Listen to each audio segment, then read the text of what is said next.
forces continue to destroy terrorist hideouts, inflicting on them heavy losses in Lattakia, Daraa and Jabhat.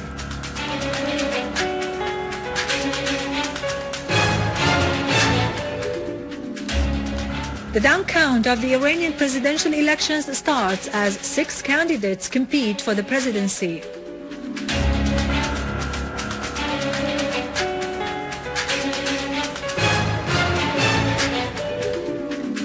Turkish demonstrators refuse Erdogan's offers and insist on his resignation.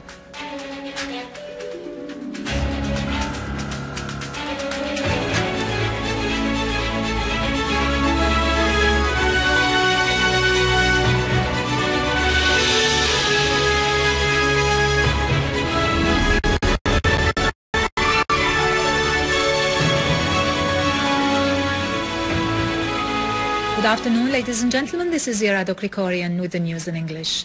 A terrible massacre has been committed against the people of Hatla village in Deir Ezzor by the terrorists who use religion as a cover, adding a new black chapter to their criminal record. A few hours after killing 15-year-old boy Muhammad, Jabhat al-Nusra perpetrated a new massacre in Hatla village in Deir Ezzor governorate. They compelled the inhabitants to leave and killed those who remained and burned their houses.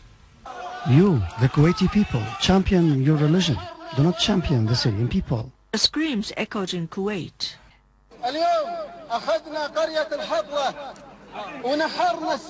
Today we conquered al-Hatla village and we slaughtered the bad Hussein and his sons. This way of publicly and proudly bragging about slaughtering took place in front of the Kuwaiti police. The Kuwaiti people should remember that the Syrian Arab Army's participation in the campaign to liberate Kuwait when it was exposed to invasion. The reply to those who bet on the collapse of the Syrian state has come from their own supporters. Given the current data, I believe al-Assad will not fall. He triumphed militarily and triumphs in the battle with the public opinion. To make it clear, we have been for a year under the control of the so-called media system. In general, I don't believe the media. Therefore, I watch the counter-media and try to balance the matter. What happened on the ground is that the Syrians themselves do not believe the world media system. They have their own channels and that are not watched by others but have succeeded over the past 10 months. They have daily program that presents what's presented on other channels, particularly Al-Arabiya and Al Jazeera. Al-Hatla massacre is added to the many massacres perpetrated by the Takfiris in Al-Hula, Karm al-Zaytun, Jisr al-Shughur, Tremse, Harim and Deir Ezzor. These massacres reveal the reality of what they have in store for Syria and its people, but they will be defeated sooner or later. In Lattakia suburbs, our army units continue pursuing the armed terrorist groups, targeting them in Beit Awan village in Qasd al-Ma'af province, eliminating several members of the group and destroying their criminal tools. The aforementioned areas are considered most dangerous as they are situated close to the Turkish borders that have been open for Jabhat al-Nusra terrorists to freely enter Syria. During their battles with the Syrian army troops, those terrorists continued to receive vehicles loaded with military equipment and ammunition.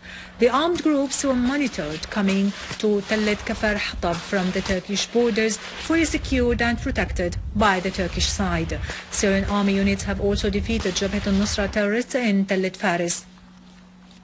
Clashes, meanwhile, continue on a daily basis to prevent any further terrorist infiltration attempts. In Jabhat, our armed forces continue to clear several buildings of the armed terrorist groups near the soap and shoes factories. They started in the early hours of the morning when army units stormed into terrorist hideouts and began the clearing operation.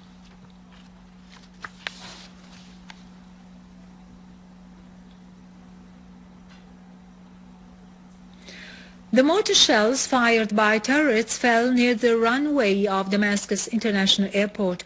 2 planes were delayed as a precaution.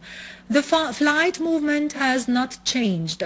On the other hand, army units today carried out a series of operations against terrorists in Daraa, Jobar, Halboun, Al-Nabak, Al-Husseiniya and Al-Ziabiya in Damascus suburbs. Several hideouts were destroyed that contained arms and ammunition. 2 mortar guns and a heavy machine gun were destroyed in Al-Ziabiya and a number of terrorists were killed.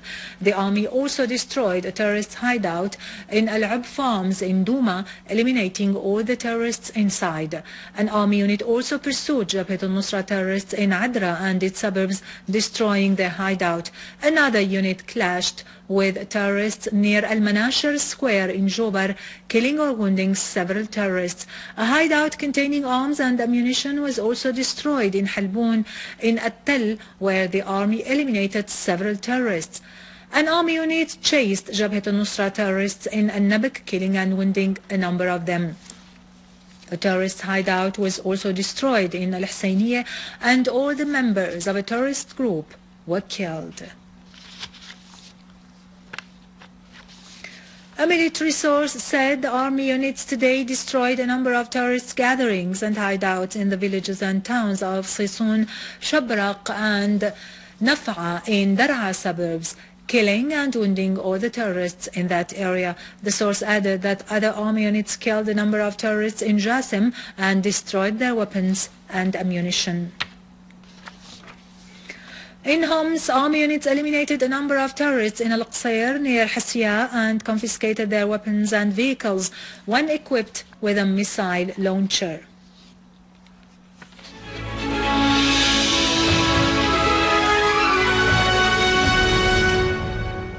Welcome back.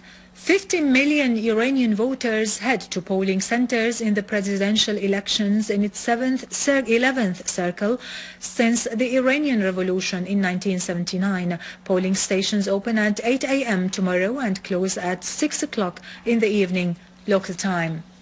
The 2 presidential candidates, Mohammad Rida Arif and Ghulam Ali Haddad, had withdrawn from the presidential race. Thus, the number of presidential nominees was reduced to 6, who are Hassan Rouhani, Mohammad Baqir Qalibaf, Mohsen Ridai, Ali Akbar Wilayati, Saeed Jalili and Muhammad Gharda. It is to be mentioned that the president in Iran is elected by absolute majority of the votes. However, if he failed to win a majority, the elections will be held for a second time on the Friday of next week, in which only the 2 top candidates will take part.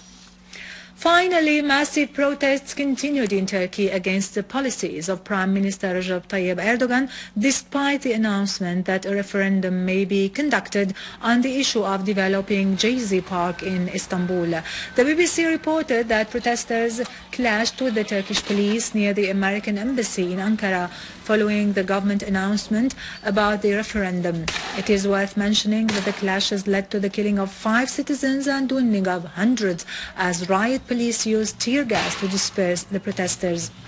The European Union has already expressed concern over the deteriorating situation in Turkey. Now over to latest business and market news after a short break.